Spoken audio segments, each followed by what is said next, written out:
Hello guys, যদি আমার এই গল্পটা ভালো লেগে থাকে তাহলে অবশ্যই লাইক করে সাবস্ক্রাইব করে দিও। আর হ্যাঁ, কেমন লাগলো কমেন্ট করে জানাতে ভুলো না। হাই, আমি আবির। আমি কলেজে পড়ি। আমি একজনকে খুব ভালোবাসি। তার নাম রিয়া। আমাদের 3 বছরের সম্পর্ক। রিয়া ছিল আমার জীবন।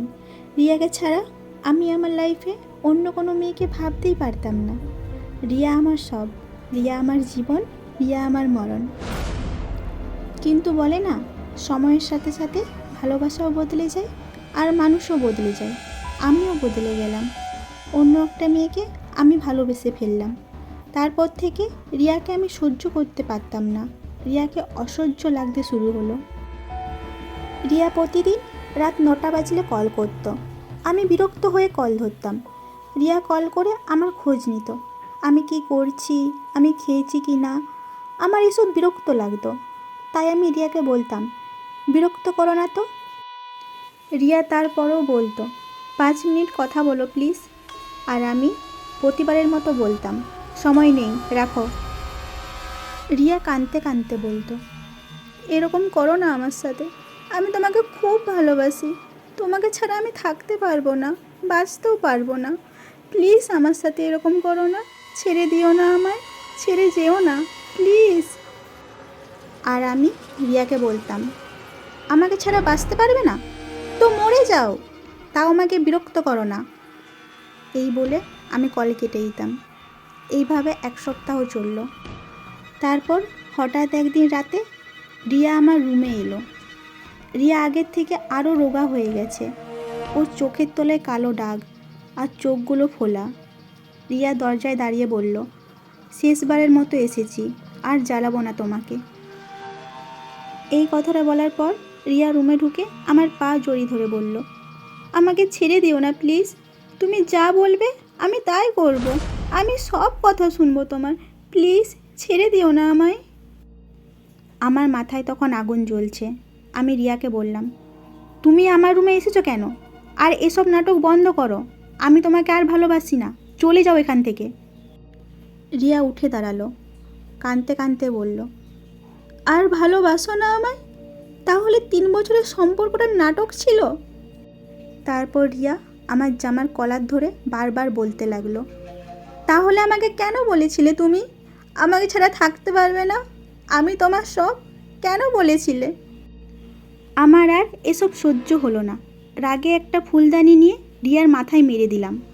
রিয়া সঙ্গে সঙ্গে মাটিতে লুটিয়ে পড়ল আর ওর মাথা থেকে রক্ত পড়তে লাগলো। আমি রিয়াকে ডাকতে লাগলাম, রিয়া, ওই রিয়া, রিয়া। রিয়া কোনো সাড়া দিল না। আমি রিয়ার নিঃশ্বাস চেক করলাম। রিয়ার নিঃশ্বাস পড়ছে না। তখন আমি বুঝলাম আমি রিয়াকে মেরে ফেলেছি। আমি কি করব বুঝতে না পেরে রিয়াকে বস্তায় ভরে নদীতে গিয়ে ফেলে দিয়ে আসলাম। তারপর 4 মাস কেটে গেল, সব নর্মাল। হঠাৎ একদিন রাতে একটা আননোন নাম্বার থেকে কল এলো। কল ধরতেই ওপাশ থেকে একটা মেয়ের গলা, কেমন আছো আবির? আমি ভয় পেয়ে জিজ্ঞাসা করলাম, কে কে তুমি? ফোনের ওপাশ থেকে হাসির আওয়াজ, চিনতে পারছো না আমাকে? এর মধ্যে ভুলে গেলে আমাকে? আমি তখন বুঝলাম এটা রিয়ার গলা। ফোন কাটার সাথে সাথে দরজায় কলিং বেলের আওয়াজ। আমি ভয়ে ভয়ে দরজা খুললাম। দরজা খুলে দেখলাম কেউ নেই বাইরে।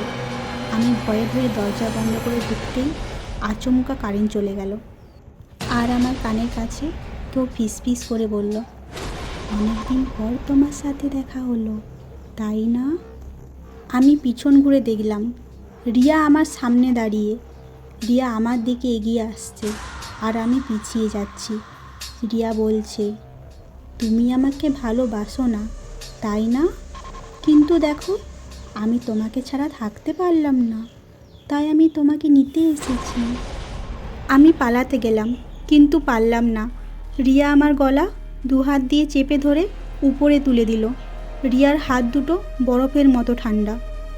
রিয়া বলছে, তুমি আমাকে সেই দিন ফুলদানি দিয়ে মাথায় ঠুকে মেরে দিয়েছিলে, তাই না? আজ আমি হিসাব নিতে এসেছি। আমার দম বন্ধ হয়ে আসছে। আর রিয়া আরও জোরে টিপে ধরছে আমার গলা। এরপর আমার চোখের সামনে সব ঝাপসা হয়ে যেতে লাগলো। শেষ মুহূর্তে রিয়া আমার কানের কাছে বলল, আমার হিসাব শেষ, আমি এখন মুক্ত। এরপর সব অন্ধকার হয়ে গেল। সকালে পুলিশ এলো, আমার লাশ পেল ঘরের মেঝেতে, আমার গলায় আঙুলের ছাপ। রিয়া মুক্তি পেয়েছে আর আমি আমার ভুলের হিসাব দিয়ে দিয়েছি।